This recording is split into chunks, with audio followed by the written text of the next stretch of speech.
studied abroad in Buenos Aires, Argentina in the fall of 2019, and I'll be graduating this May in 2020. Student life was kind of similar to that at E-Town in that, I was taking classes probably 4 or 5 days a week. It depended on the student schedule, but pretty regular classes, and the class size was pretty typical to what you see here at E-Town. Other than that though, it was quite different, which I suppose you'd expect when you're taking all your classes in Spanish. I really liked it though. I'm a physics education major, and so I normally am very heavy in education and in like engineering and science courses, but I went for my Spanish minor, so I was taking everything in Spanish on history and literature, and so it was really nice mix for me to be able to have some more variety into the classes I took and to meet international students from all around the world. Like most of the study abroad students in Argentina who went through Seoul, I was living with a host family. So I actually just had a host mother, although her boyfriend did come and hang out at the apartment and have dinner with us quite a lot. And then there was another student that came with a different program. And we lived about 30 minutes from the university by subway, but we were in the nicest neighborhood in Buenos Aires, so the really old and beautiful Recoleta.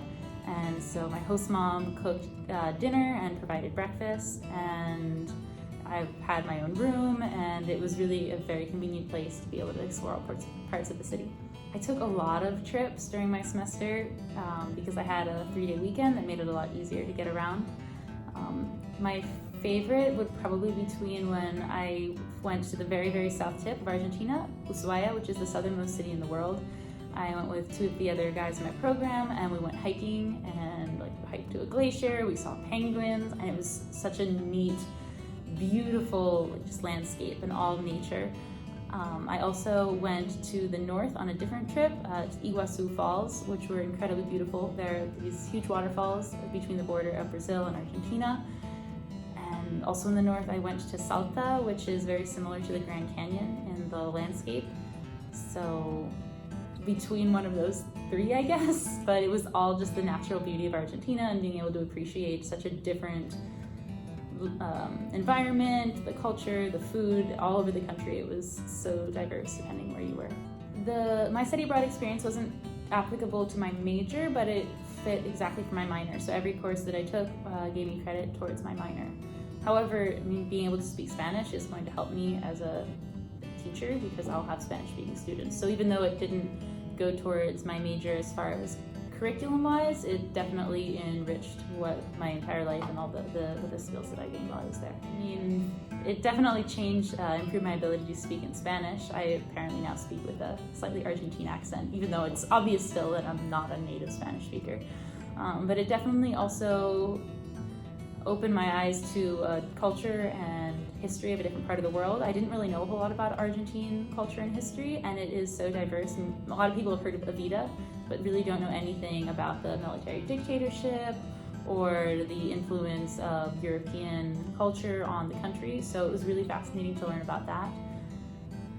It was also really neat just to be able to get the confidence of me being able to live more or less on my own in a country where I wasn't a native speaker of the language, and being able to travel and have the confidence in myself that I was able to do that.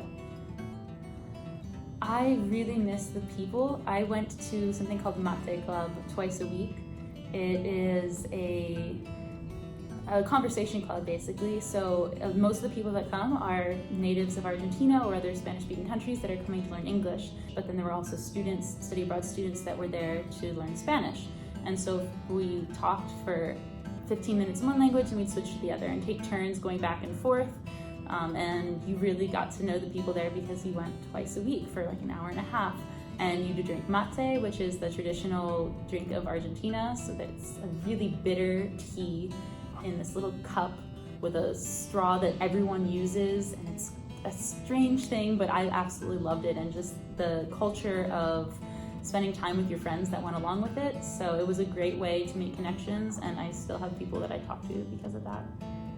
One tip I might have for people that are looking to study abroad is to start planning early. I came in as a freshman knowing that I wanted to study abroad twice, and I was told with your major, are you sure? It might be difficult. But I met with my advisors and I made a plan, and I was able to go abroad in sophomore year to New Zealand and then senior year to Argentina. And I really felt like I was able to make the most of my college experience because of that. And I mean, it takes a lot of work and it takes planning, but if you want to do it, it's absolutely worth it. It's such an amazing way to see the world. And I mean, when else are you going to have the opportunity to live in another country for 4 or 5 months and be able to meet people from around the world? So if you're interested in study abroad, you should absolutely talk to everyone, try and figure out what is the best fit for you, because there's such a variety of programs that there's bound to be one that will fit your interests and have courses that are applicable to your major or your minor or even just core classes. And it's really a once in a lifetime opportunity, so go for it.